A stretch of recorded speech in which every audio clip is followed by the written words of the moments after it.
First পুরস্কার ওটা কিন্তু জাতিসংঘ থেকে আসছে। আমার এই যে জমিগুলো দেখেন না, যাতে মাছের গেটের এগুলা, এই জমিগুলো মানুষের ছিল। একটা আমার ঘর থেকে পাশে জমিগুলো মানুষের ছিল। তাহলে আমার বাবা, আমি তো ক্লাস 7-এ পড়ি, আমার বাবা বর্গা চাষ করতো। বর্গা বুঝুন তো, অন্যের জমিতে চাষ করে একটা অংশ পেতো আর 100 টাকা দিত। তাহলে আমাকে নিয়ে গেছিল একটা ফসল নিয়ে এক বাড়িতে, এই যে জমিটার পাশে জমিটা রাখছি। তখন ওইখানে গেছে, যাওয়ার পরে আমার বাবা কিন্তু খুব সৎ ছিল। তখন ওই যাওয়ার পরে ওই যে মালিক, অনার অফ দ্য ল্যান্ড, সে করছে কি, আপনার আমার বাবাকে বলছে যে এতটুকু দিলেন কেন, আপনার তো এর চেয়ে বেশি হওয়ার কথা, আমি তো দেখে আসছি অনেক সুন্দর হয়েছে, আপনি কম দিলেন কেন? হ্যাঁ, তখন বাবা আমি কম দিচ্ছি কেমন করে জানলেন? কয় না আপনি ভাগ ঠিক মতো দেন নাই। তখন বাবা হচ্ছে আপনি কি চান? তখন আমার ওই সময় আমি ছিলাম, এবং আমার মনের ভিতরে একটা ছোট্ট একটা মন, আমার সেই মনের ভিতরে এমন একটা কিছু ধারণ করছি। আমি তখন বলছি, বাবা ওই জমিতে যাই থাক না কেন, ভুলে যাও, ওখানে যেতে পারবা না, আর তোমার এই করতেও দেবো না। তখন আমি ক্লাস 7 থেকে টিউশনি আরম্ভ করছি। আর বুঝতে পারছেন, শ্বশুর পোলামের মধ্যে অনেক কষ্ট করছি। রাতের বেলা ইট কন্ট্রাক্ট নিতাম, তখন তো ইট ভাঙার একটা যে তো মেশিন ইট ভাঙে, ওগুলো খোয়া ভাঙতাম। অনেক কষ্ট করে করে করে বাবার আর কৃষিকাজ করতে দেই নাই। এবার প্রথম যেন আমি টাকা কামাই করা শুরু করছি, প্রথম ওই জমিটা রাখছি, ওই জমিটা। কিন্তু আমি তখন থেকে মনে ধারণ করছি যে একদিন এই জমিটা আমি কিনবো। সেই জমিটাই প্রথম কিনছি, তাও কিনেছি স্বল্প পয়সায়। মানে তখন জমির দাম ছিল 300 টাকা শতাংশ বা 500 টাকা শতাংশ। তা আমি টার্গেট করছি 10,000 টাকা শতাংশ দেবো, ওটা আমার ফার্স্ট টার্গেট। তো ওই ভদ্রলোকের কাছে গেছে, তা বাবারে বলছে যে বাজারে যাই থাক, আপনি আমাকে 800 টাকা শতাংশ দেবেন। তা আমি হাসছি, বলছি বাবা ঠিক কিনলাম, কালকে দলিল করবো। এই আমার জমি কেনা স্টার্ট। এরপর থেকে আমি ওই এরিয়াটা অনেক জমি কিনছি, আজকে মাসে গেটে যা সব আমার তিল করে কেনা, আমার নিজের 2 হাতের কামাই টাকা এই দিয়ে করেছি। এরপরেই আপনার ওই কৃষির দিকে আমার মন, কিন্তু বেঁচে থাকার তাগিদে বিদেশে যেতে হয়েছে। হোন্ডাই কোম্পানিতে চাকরি করতাম, অনেক দেশে ট্রান্সফার করছে, কন্ট্রাকশন নিয়ে আমি ভাবছি, কিন্তু মনে ধারণ করছি কৃষিটাকে। এইটা হচ্ছে আপনার যে এখানে পড়লেই পাইবেন ইউথ সামার। এটা হচ্ছে আপনার যে নেপাল থেকে আনছি, যাইয়া হ্যাঁ সাউথ এশিয়া থেকে, এটা নেপাল থেকে আনছি। আর ওইটা আনছি যে ইন্ডিয়া থেকে। এটা নেপাল থেকে আনছেন কি কারণ? এটা সব এগ্রিকালচার। ওই যে আমার সাধনা একটাই, যে স্বল্প জমি দিয়ে একটা লোক স্বয়ংসম্পূর্ণ হওয়া, এইটাই আমাকে খুঁজে পেয়েছে ওরা। এক লোকের অনেক জমি আছে, হ্যাঁ মিল কারখানা আছে, সে অনেক বড় লোক, কিন্তু একদম ছোট্ট একটু জমি দিয়া সে তার পরিকল্পিত লাইফটা সাজাইছে, এবং এমন কিছু ফসল তৈরি করছে যাতে তার সংসারের ব্যয়ভার ওই কৃষিতে আপনার করতে পারছে, ওটাকে বহন করতে পারছে। এই জন্যই এই পুরস্কারগুলো দেওয়া, বুঝতে পারছেন? এখান থেকেই আমরা শুরু করছি। এই পুরস্কারগুলো 1.5 বছরের ভিতরে এগুলো পেয়েছি, এই 1.5 বছরের ভিতরে সবগুলো পুরস্কার পেয়েছি।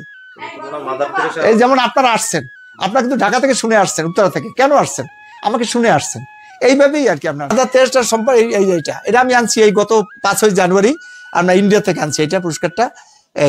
এটা আমরা যে পাইছি একজন এগ্রিকালচার ম্যান, যে উদ্যোক্তা তৈরি করার জন্য। আমার হাজার হাজার উদ্যোক্তা তৈরি হয়ে গেছে, একজন কৃষক আমি নিজে, আমি আরো 5টা কৃষক তৈরি করলাম, এটাই মানে এটার জন্য এটা দিয়েছে এইটা। এরপরটা তো আপনার যে ঢাকা ইউনিভার্সিটি করছে, জাতিসংঘের একটা পুরস্কার। আর এইটা হচ্ছে আমাদের বাংলাদেশ একটা পুরস্কার, মৎস্যতে পেয়েছি, ভেটকি মাছ চাষ করে পুকুরে, মানে কোরাল মাছ চাষ করেছি পুকুরে, তাও মানে খুব সুন্দর হয়েছে। আর এইটা হচ্ছে আপনার যে মহাত্মা গান্ধী পুরস্কার, এটা আমার খুব প্রিয় পুরস্কার। এটা আনছি আপনার যে কলকাতা বারাসাত থেকে আনছি এটা। না ওগুলো দেশীয়, ওগুলা অনেক সিট কোম্পানি দিয়েছে আমাকে। আমি যে তাদের সিটগুলো, মানে তাদের বিসি দিয়ে যে আমি কাজ করে ভালো কিছু করছি, তাদের এই যে পুরস্কার পাইছি করছি, এই সম্মানে তারা দিয়েছে, এবং তারা কিছু নগদ অর্থ আমাকে কি করছে আমি নেই গ্রহণ করি। পুরস্কার ভালো পাইছি যেদিনকে জাতিসংঘ পুরস্কার পেয়েছি, সেদিনকে আমার বয়সটা হয়েছে 75 ভুলে গেছি। যেদিনকে আমি মহাত্মা গান্ধী পুরস্কার পেয়েছি, সেদিনকে আমার বয়স হয়েছে 25 বছর। যেদিনকে আমি নেপাল থেকে পুরস্কারটা পাইছি, সেদিনকে বয়স হয়েছে 20 বছর। আর এখন যেদিনকে আমি মাদার তেরেসা পুরস্কারটা পাইছি, এখন আমি এমন উদ্যম ফিরে পাইছি, আমার বয়স আন্ডার 20। আমার উদ্যমতা, আমার সাহসিকতা, কৃষির প্রতি যেটা মনে, এইটা উৎসাহ বেড়ে গেছে। আমার কোনো এই যে সকালবেলা উঠলে দেখি অনেক শরীর ম্যাচ করে উঠতে পারে না, আমি তা খুঁজে পাই না। আমি সকাল লাভ দিয়ে উঠি, সবাই হাসে যে একটু পরে উঠলে কি হয়। আমি একটা লোককে কাজ করাতে হলে কাজ তৈরি করতে হয়, আমি সেই কাজগুলো তৈরি করে দিই, তখন সূর্য ওঠে, তারপর লোকগুলো এসে আমার লেবাররা কাজ করে। আমার মধ্যে কোনো ক্লান্তি নেই। এই যে আপনার সাথে এত কথা বলতেছি, আমার কিন্তু ক্লান্তি নেই, কারণ আমি এমনটা কিছু খুঁজে পেয়েছি। একটা পুরস্কার কিন্তু একটা মানুষকে দায়িত্ববোধ থেকে বাড়িয়ে দেয়। এই বয়সের সাথে তুলনা এই জন্য যে এটাকে আমি এইভাবে মিনস করছি, যে আমার 75 বছর বয়স, তখন যে আমার মানসিকতা, চিন্তা চেতনাটা, এটা কিন্তু সেই রকমের। আর যখন আমি এই পুরস্কারটা পাওয়ার পর আমার মধ্যে এত একটা আনন্দ উৎসাহতা এসে গেছে, যা একটা 25 বছরের একটা 30 বছরের একটা ছেলের ভিতরে যা আছে সেটা আমার ভিতরে এসে গেছে।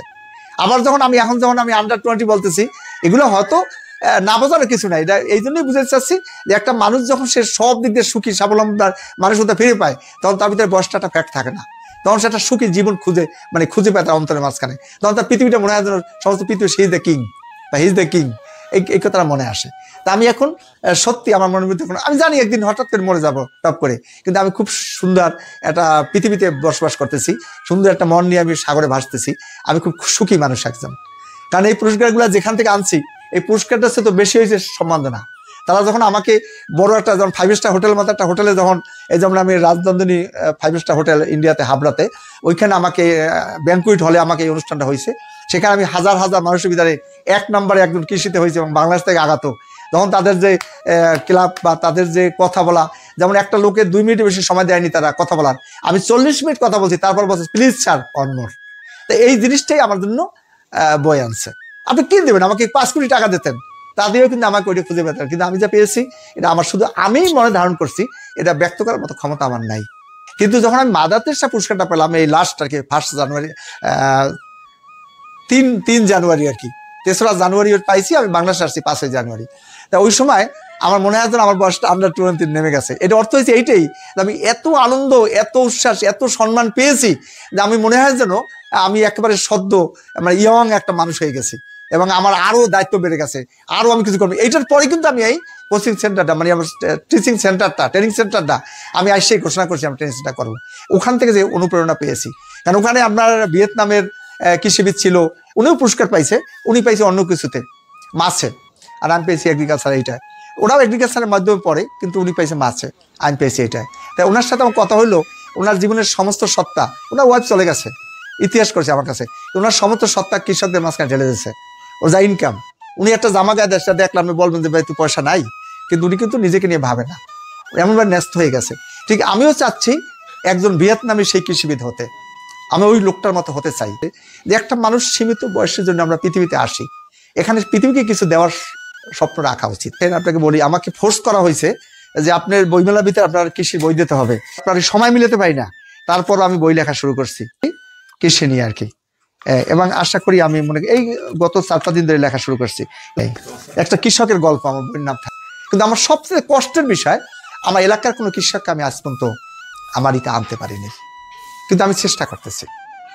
হয়তো একদিন আসবে, হয়তো একদিন আমার খুঁজবে, হয়তো সেদিন থাকবো না, এও হতে পারে।